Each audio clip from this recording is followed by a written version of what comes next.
Human rights is, geez, that's a good question. Human rights. Well, that's a tough one. Wow. I don't even know how to give that a definition. I would probably have to do a little bit of homework or something. Any right that I think just as a normal, human, any... The rights that humans have. Oh, that's a very large debate. Tú le puedes preguntar a 20 personas y te van a dar 20 diferentes opiniones. Non saprei, è una domanda complicatissima. We just take them for granted that they're there, but we don't even consider what they are.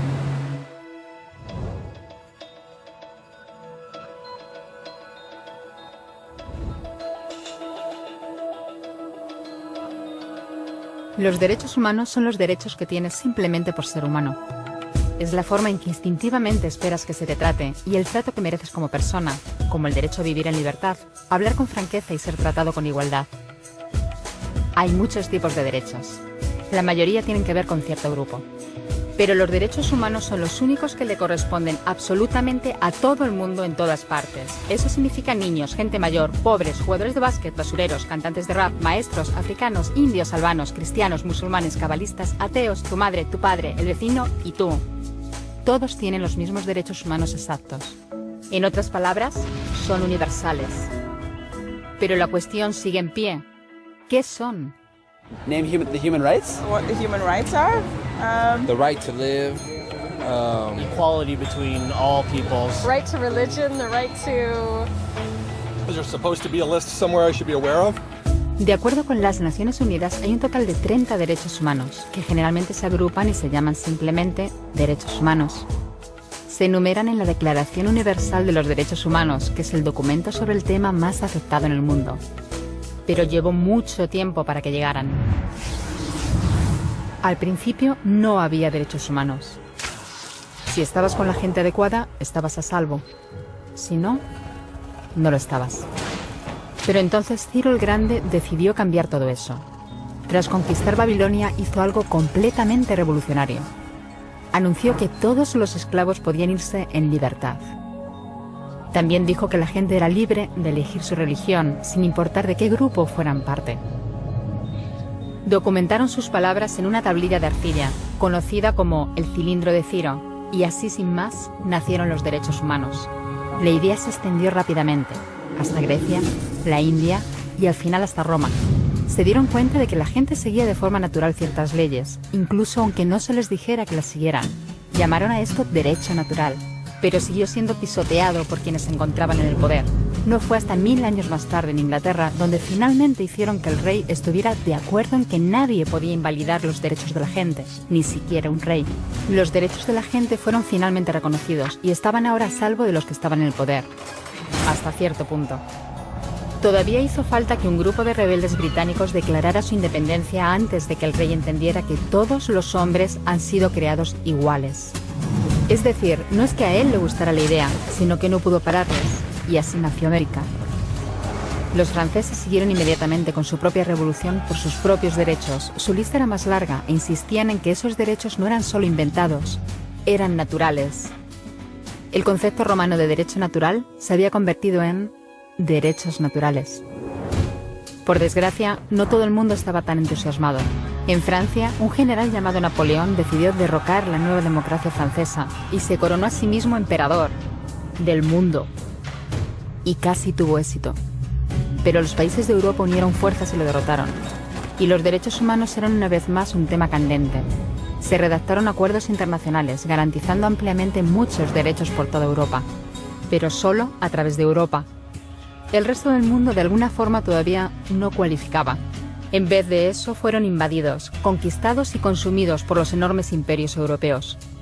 Pero entonces un joven abogado de la India decidió que ya había sido bastante. Se llamaba Mahatma Gandhi y frente a la violencia insistió en que toda la gente en la tierra tenía derechos. No solo en Europa. Al final, hasta los europeos empezaron a estar de acuerdo. Pero no iba a ser tan fácil. Habían estallado 2 guerras mundiales. Hitler exterminó a la mitad de la población judía de la Tierra en los horrorosos campos de muerte nazi. En total, 90 millones de personas habían muerto. Nunca los derechos humanos habían estado tan horriblemente cerca de la extinción. y nunca había estado el mundo tan desesperado por un cambio. De forma que los países de la Tierra hicieron causa común y formaron las Naciones Unidas. Su propósito básico era reafirmar la fe en los derechos humanos fundamentales, en la dignidad y el valor de la persona humana. ¿Pero qué eran los derechos humanos? ¿Eran las proclamaciones de Ciro? ¿El derecho natural de Roma? ¿Las declaraciones de Francia? Todo el mundo parecía tener una idea ligeramente distinta de lo que deberían ser los derechos humanos. Pero bajo la supervisión de Eleanor Roosevelt, finalmente se pusieron de acuerdo en una serie de derechos para absolutamente todo el mundo. La Declaración Universal de Derechos Humanos. El concepto francés de los derechos naturales se había convertido finalmente en los derechos humanos. Así que, en resumen, al principio solo unos cuantos afortunados tenían derecho alguno, hasta que uno de ellos decidió, oye, otra gente también debería tener derechos, lo que fue estupendo, salvo que no todo el mundo estuvo de acuerdo. Y solo que llevó unos cuantos miles de años de lucha, declaraciones y más lucha hasta que finalmente todo el mundo estuvo de acuerdo en que los derechos humanos deberían ser para todos. Y vivieron felices y comieron perdices.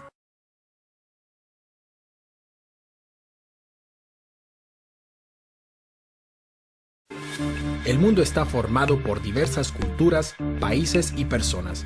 Sin embargo, más allá de las diferencias, existe un rasgo común fundamental. Todos los seres humanos nacen libres e iguales en dignidad y derechos. Así reza el artículo 1 de la Declaración Universal de Derechos Humanos del 10 de diciembre de 1948.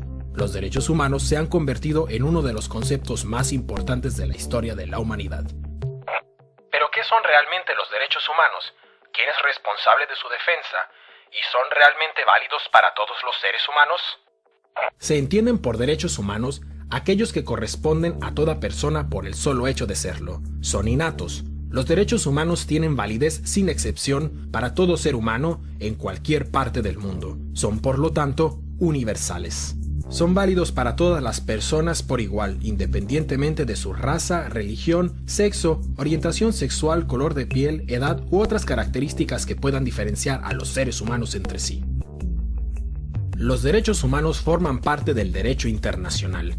Ya la Carta de las Naciones Unidas de 1946 contenía importantes pasajes dedicados a la protección y el significado de los derechos humanos. El primer acuerdo internacional al respecto es la Declaración Universal de Derechos Humanos de las Naciones Unidas de 1948. En 1966, la ONU aprobó otros dos instrumentos internacionales, el Pacto Internacional de Derechos Civiles y Políticos y el Pacto Internacional de Derechos Económicos, Sociales y Culturales. Juntos se denominan Leyes Internacionales de Derechos Humanos. Son la base jurídica más importante a este respecto. A todos ellos hay que añadir otra serie de convenciones. La Convención sobre el Estatuto de los Refugiados, la Convención sobre los Derechos del Niño, la Convención contra la Tortura y la Convención sobre los Derechos de las Personas con Discapacidad. ¿Pero cuáles son en detalle los derechos humanos fijados por estos instrumentos? A menudo se clasifican los derechos humanos en 3 generaciones o dimensiones. La primera dimensión, los derechos civiles y políticos clásicos. A este grupo pertenecen el derecho a la vida y la integridad física, la prohibición de la esclavitud y el trabajo forzoso, la protección contra la tortura, la libertad de opinión, la libertad de conciencia y religión, una amplia prohibición de la discriminación, además del derecho al voto. La segunda dimensión, los derechos económicos, sociales y culturales, como el derecho a un trabajo y una remuneración adecuada, el derecho a la fundación de sindicatos, la paridad en los derechos de hombres y mujeres, la protección de la familia, las mujeres embarazadas, las madres y los niños, el derecho a nivel de vida adecuado incluyendo una alimentación nutritiva, el derecho a la mejor salud posible, el derecho a la educación y el derecho a la participación en la vida cultural. La tercera dimensión está compuesta por los derechos colectivos, por ejemplo, el derecho a la autodeterminación, el derecho al desarrollo, el derecho a un medio ambiente limpio y el derecho a la paz. En este sentido, resulta fundamental el principio de la indivisibilidad de los derechos humanos. Según este principio, no puede establecerse una jerarquía entre los derechos políticos, económicos, sociales y culturales. Los derechos humanos deben garantizarse conjuntamente. La realización de los derechos civiles y políticos depende de la garantía de los derechos económicos, sociales y culturales y viceversa. ¿Y quién se ocupa de que se apliquen y respeten los derechos humanos? La responsabilidad principal recae en los gobiernos. Estos no pueden perpetrar ninguna violación de los derechos humanos. Deben protegerlos de los ataques de terceros y tienen que crear las condiciones para su absoluto cumplimiento. El órgano central de la ONU es el Consejo de Derechos Humanos, formado por 47 estados con sede en Ginebra. El Consejo de Derechos Humanos revisa regularmente la situación de los mismos en los estados miembros. Asimismo, puede enviar expertos independientes a países específicos. Pero existe un problema. En este órgano participan muchos estados que en la práctica no protegen los derechos humanos. El Consejo de Seguridad de las Naciones Unidas se ocupa especialmente de la protección de los derechos humanos en guerras y conflictos armados. Sus esfuerzos se dirigen, por ejemplo, a luchar contra el reclutamiento de menores como soldados. La Alta Comisionada de las Naciones Unidas para los Derechos Humanos coordina todas las labores relativas a este respecto y dispone de varias oficinas locales que pueden enviar a expertos en derechos humanos a las misiones de paz de la ONU. La Corte Penal Internacional de La Haya. Por primera vez existe desde 1998 una instancia que puede investigar y condenar violaciones especialmente graves de los derechos humanos, como son el genocidio, los crímenes de guerra y los crímenes contra la humanidad. Sus alcances todavía son limitados a causa de la falta de apoyo de importantes naciones como los Estados Unidos de América o China. Sin embargo, este es un importante paso ya que los criminales de guerra ya no pueden estar seguros de permanecer impunes. Además de las instituciones internacionales de la ONU, existen otros organismos y acuerdos en materia de derechos humanos a niveles regionales. El Convenio Europeo para la Protección de los Derechos Humanos y de las Libertades Fundamentales, o el Tribunal Europeo de Derechos Humanos en Estrasburgo, la Carta Africana de Derechos Humanos y de los Pueblos, y la Convención Americana sobre Derechos Humanos. La sociedad civil asume un papel especialmente importante. Las organizaciones no gubernamentales como Amnistía Internacional o Human Rights Watch se encargan de vigilar en todo el mundo el respeto de los derechos humanos y de llamar la atención sobre violaciones a los mismos. Mediante su presencia en la opinión pública, ejercen presión sobre los gobiernos. Asimismo, participan en el desarrollo de las bases jurídicas. ¿Pero existen controversias en materia de derechos humanos? Sí, sobre todo dos aspectos son controvertidos. Punto de discordia número 1. El carácter universal de los derechos humanos. El argumento, la idea de los derechos humanos procede de Occidente y por lo tanto no puede trasladarse automáticamente a otras culturas. Es verdad, el origen y la extensión de la idea de los derechos humanos están unidos al desarrollo cultural y las tradiciones. Pero también es cierto que ningún ser humano desea ser torturado o discriminado a causa del color de su piel o su religión. Toda persona aspira a poder expresar su opinión libremente, sin miedo a ser perseguido. Todo ser humano desea vivir una vida digna bajo un techo y sin sufrir hambre ni sed. Y todos estos deseos están recogidos en el concepto de universalidad de los derechos humanos. Cabe destacar que la universalidad se pone en tela de juicio por estados o grupos responsables de violaciones de los derechos humanos. Punto de discordia número 2.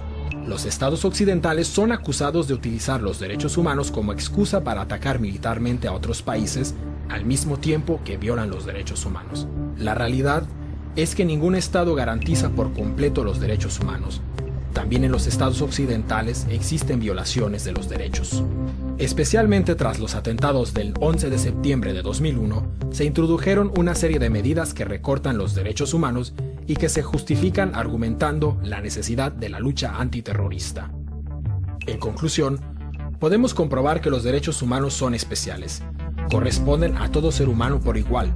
Su protección y su respeto deben ser prioritarios en las actuaciones gubernamentales, porque los seres humanos son el punto de partida y el objetivo de toda política. El Estado está al servicio de las personas y no al revés. Los derechos humanos requieren una lucha constante para su protección y su defensa. Solo si respetamos los derechos humanos podremos asegurar la paz y la estabilidad a largo plazo.